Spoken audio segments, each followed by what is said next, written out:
আমরা যখন হরিনাম জপ করি তখন মাথায় আজে বাজে চিন্তা মাথায় আসে। হরিনাম জপ একাগ্র চিত্তে করতে পারি না। আর এটা করতে পারি না কেন জানেন তো? তার কারণ হলো, দেখুন, একটা জায়গা যখন দীর্ঘদিন ধরে ধুলো ময়লা আবর্জনা পড়ে থাকে আর সেটাকে যখন আমরা পরিষ্কার করতে যাই তখন সেই ধুলো ময়লা উঠতে থাকে আর আমাদের অনেক সময় নাকে মুখে ঢুকেও যায়। আর যদি আমরা সেই ধুলো ময়লাটা পরিষ্কার না করি সেটা সেই অবস্থাতেই থেকে যাবে। ঠিক তেমনই আমাদের হৃদয়ে কলুষতারূপ ধুলো ময়লা আস্তরণ দীর্ঘদিন ধরে পড়ে আছে।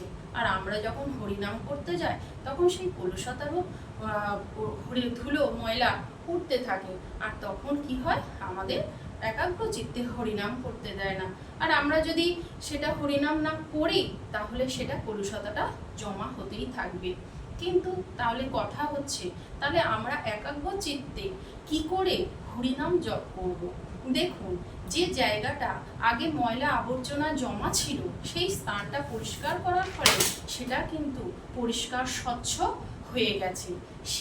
সেইরূপ আমরা যদি হরিনাম দীর্ঘদিন অভ্যাসের মাধ্যমে হরিনাম জপ সংকীর্তন করি তাহলে আমাদের হৃদয়ে বা চিত্ত শুদ্ধ হবে, নির্মল হয়ে যাবে। আর তখন আমরা একাগ্র চিত্তে হরিনাম করতে পারবো। হরে কৃষ্ণ, হরি বল।